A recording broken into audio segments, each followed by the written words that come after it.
Why is it we tell stories?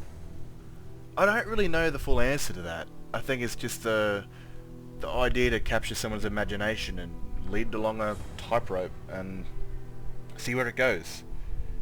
I mean, we've told fictional stories for ages, or even stories of truth which are somewhat fictional. Um, but I don't know. It's. I think it always comes down to what's in the heart, and it's the reason I do these. No one asked me to do this. I'm going to share some. Well, someone that I've actually come to like follow on Twitter, and he's kind of in the same boat, but far more successful at it than I'll ever be. But like, man, no one asks these stories, and that's okay. But we sit there, we love this thing, and especially like book writers, they're writing their own story in a book, and people fall in love with that, and they turn into movies, shows, and that sort of stuff. But some of us are just, we fall in love with the things we interact with, stories that we written, like Star Wars, Lord of the Rings, and for me, The Elder Scrolls. Now, I've been playing The Elder Scrolls since it came out. I was 17 years old. I think I just graduated high school. I'm pretty sure I just graduated high school. And Star Wars: The Republic, it was out just around the same time, so I had a single player game, I had an MMO to play, and life was bloody brilliant.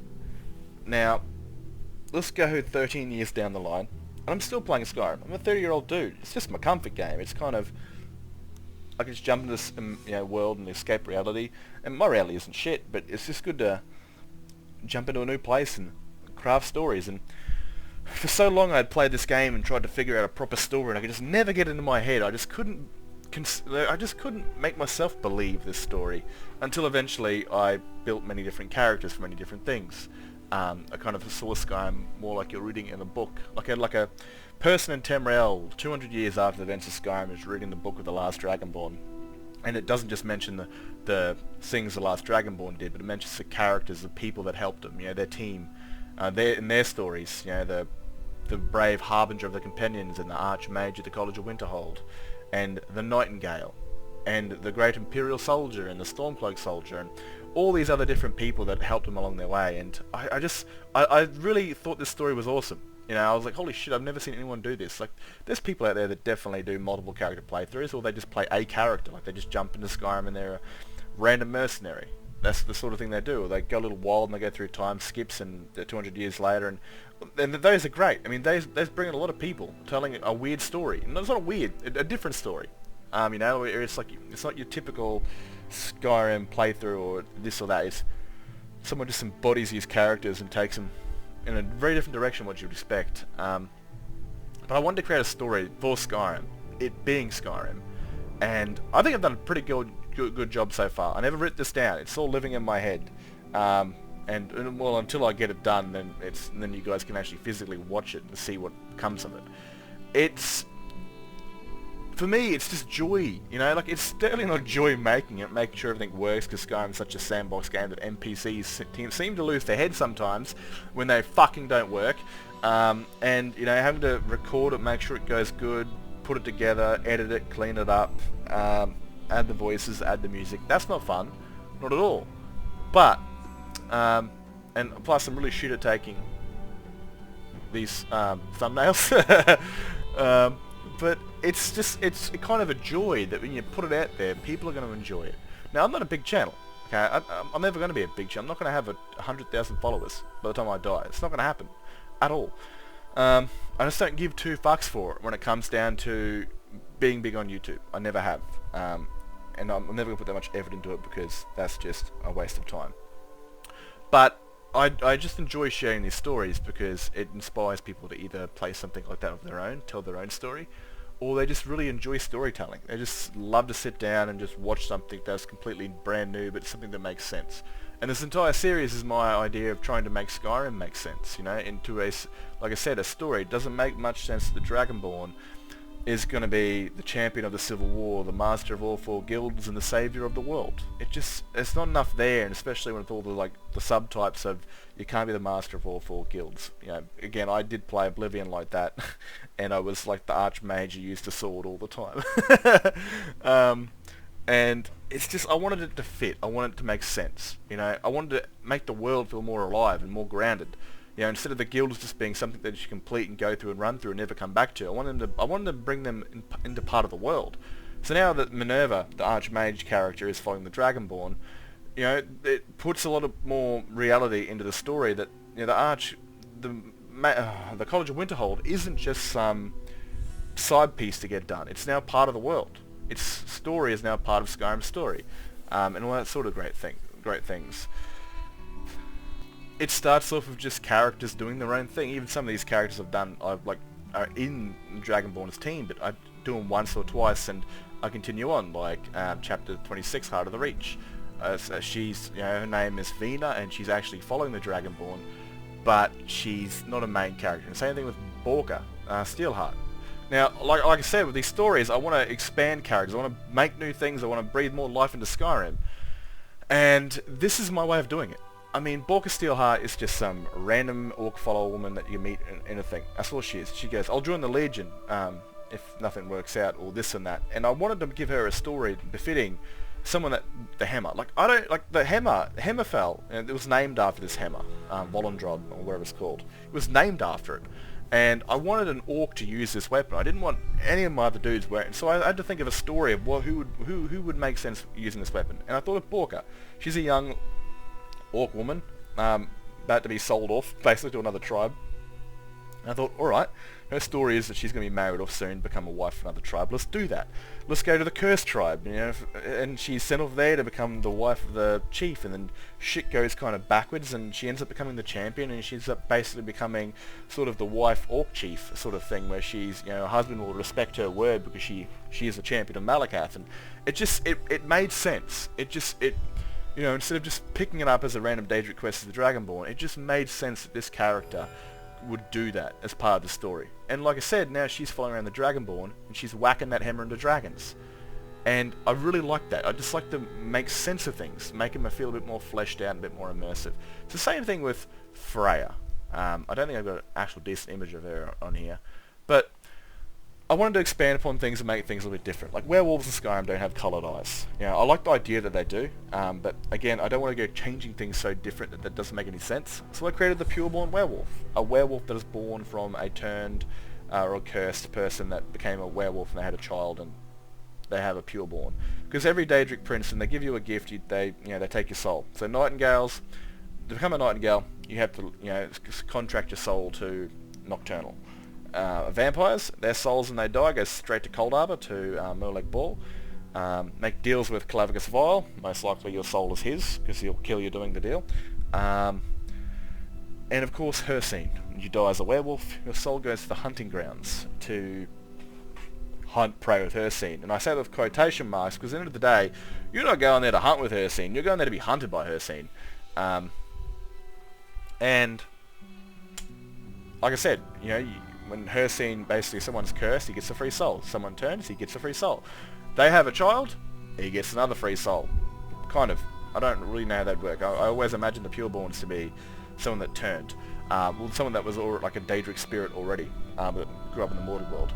But yeah, it's just about creating a fleshed out world, turning it from this simple painting and expanding upon it and turning it into something that feels a lot more real, or it feels a lot more fleshed out, you know, where everything kind of matters. And it's not just some muticle small set piece, it feels like it's part of the world. And I kind of want to reference someone that I've started following because I love their show. And you guys, if you're a fan of my channel, you've no doubt seen me post all this shit with Arcane. And his name is Christian Link. He's the co-creator of Arcane. And I've gone through a lot of his replies on Twitter, and people will, like, you know, say, sorry for everyone that's been on here talking mad shit about you, saying all these horrible things. And a certain quote that he said, a certain thing that he said, just, it resonated with me as someone that makes my own stories. He said something like, you know, that's the part of the job of making stories. Some people aren't going to like them. But what we fear the most as storytellers is people not caring, right? And that right there is fucking true. I mean, when he made this, he didn't think that, you know, League of Legends is a very big thing in a certain part of the world, but for me, it doesn't mean fuck all, and probably millions of other people. And he didn't think people would give a shit about the story that he was creating. Turns out, we were wrong, or he was wrong. And people really do care. Either they're League of Legends fans losing their shit about the lore changes and this and that, or they're people that are being affected by it, like myself. You know, when you're, you know, no one asks for Arcane, as in no one asks me for my Skyrim series. It's not a matter of what people want, it's a matter of what you want to put out. And, you know, in the back of your head, you're like, does anyone give a fuck about this? Am I wasting my time with this? Am I putting all my passion in this and no one's going to give a shit? Obviously, I'm a small channel, but there are people that will leave comments that really like this sort of stuff, and that's a massive boost, man. That's like, fuck yeah. Doesn't matter if 200 people watch it. You know, that's great. As long as, you know, 15, 10, 20 people actually get through it, watch it, enjoy it. And I love criticisms. You know, like, a lot of the criticisms I get is with the sex scenes, and that's fair. That's fair, obviously. And I'm actually kind of surprised and glad about that people don't really like that sort of stuff, because I think 100% of my male audience is, you know, well, I just said it, 100% of my audience is male, and that sort of stuff. And I'm trying to dial back on that a bit. You know, I think it's still appropriate here to kind of show a bit of skin here and there, but not like a full-on sex scene, unless, of course, it's for a first time for the characters. And that sort of stuff. But again, what this guy says in his Twitter, he's pretty down to earth. Like, he takes a lot of these criticisms and he understands them, and he answers them truthfully. Especially about Season 2 being rushed and stuff like that with Arcane. But what he said was like, it's not about what people say. It's about, you know, worrying if people don't care about what you're doing. And that is the biggest thing when it comes to us storytellers. That, you know, you're making this, no one's asking you to do it. No one gives a shit that you do it. Like, no one gives a shit about you doing it. But you always fear, like, because I get a lot of videos and I get like a couple likes and that's okay. But no one will comment, and it's like, oh, well, that kind of sucks.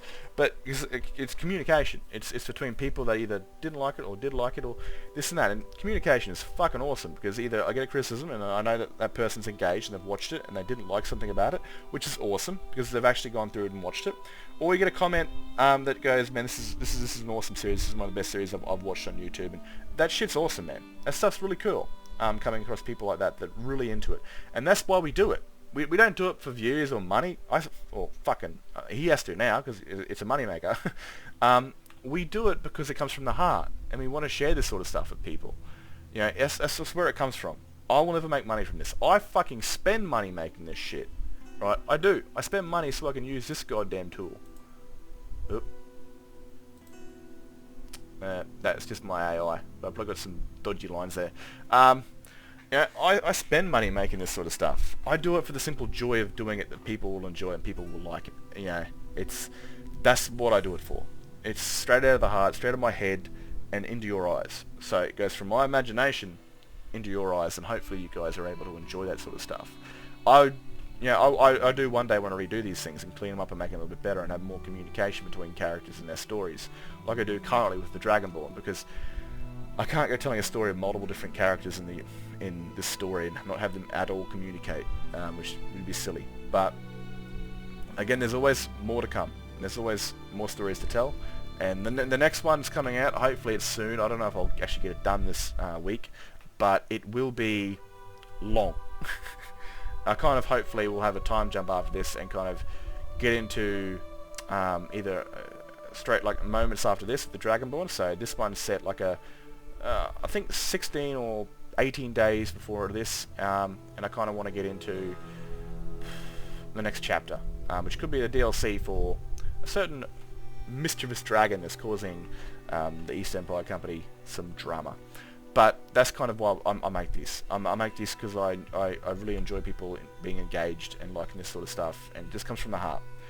End of the day, we're just here sharing what we love, and I definitely like doing it. I don't like making them. That takes some time, but I definitely enjoy making them for the audience.